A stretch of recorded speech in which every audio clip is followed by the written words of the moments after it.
আওয়ামী লীগের যে রাজনীতি, ট্র্যাডিশনাল যে রাজনীতি, যারা দলকে নেতৃত্ব দিতে পারে তারা সবাই এক্সাইলে আছে, মানে দেশের বাইরে আছে। আর দেশের মধ্যে যারা আছেন তারা ন্যাশনাল পলিটিক্স করতে পারে, পুরো জাতিকে নেতৃত্ব দিতে পারে, এরকম লোক জেলেও একজন নেই, জেলের বাইরেও নেই। তো সেই দিক থেকে আপনি যদি নতুন নেতৃত্ব গড়ে না উঠে, সেক্ষেত্রে আওয়ামী লীগের এটাকে দলটা গুছানো, এটা যদি বিএনপি খুব বড় দুর্ঘটনা না পড়ে, দৈবাৎ কোনো ঘটনা না ঘটে, একটা শূন্যতা তৈরি না হয়, তাহলে স্বাভাবিক যে পলিটিক্যাল ম্যাথমেটিক্স আছে সেই ম্যাথমেটিক্সে আওয়ামী লীগের ফিরে আসাটা দুরূহ ব্যাপার, কঠিন বিষয়। এটা হলো স্থানীয়ভাবে অর্গানাইজ।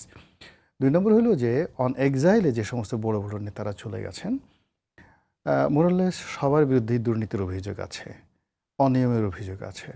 তারা যাওয়ার সময় যে দীর্ঘদিন পালিয়ে যাওয়ার কারণে তাদের অনেক বদনাম হয়েছে, তাদের বাড়িঘর নষ্ট হয়েছে এবং তাদের মনোজগতে ভীষণ রকম, যাকে বলে একটা ধ্বংস, যে এটাকে বলে একটা বোমা নিক্ষেপ হয়েছে তাদের মেরুদণ্ডের উপরে।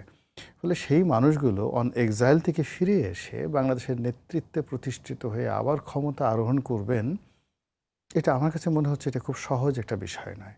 এখানে শুধুমাত্র শেখ হাসিনার বিষয়টা আলাদা, বিকজ তিনি গেছেন রাজকীয়ভাবে, রাজার মতো করে হেলিকপ্টারে করে তাকে প্রথমে বিমান ঘাঁটিতে নেওয়া হয়েছে, তারপরে সামরিক বিমানে করে তাকে সীমান্ত পাড়ি দেওয়া হয়েছে, তারপর ওখান থেকে আবার ভারতীয় সামরিক বিমানে চড়ে তাকে আবার সেই সামরিক মহড়া দিয়ে দিল্লির এয়ারপোর্টে নেওয়া হয়েছে।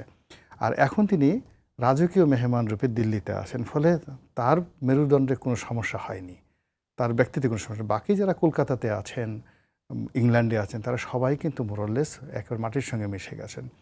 তাহলে আওয়ামী লীগের পুনর্জীবন বা ফিরে আসাটা কেবলমাত্র শেখ হাসিনা রিলেটেড হতে পারে, এবং সেটা ভারতের সরাসরি হস্তক্ষেপ ছাড়া একটা একেবারে পলিটিক্যাল হয়ে উনি মানে বাংলাদেশে হুট করে ঢুকে পড়বেন, তারপরে এরকম একটা কিছু হবে, এটা আমার যে ক্ষুদ্র বুদ্ধি, এটা অসম্ভব মনে হচ্ছে।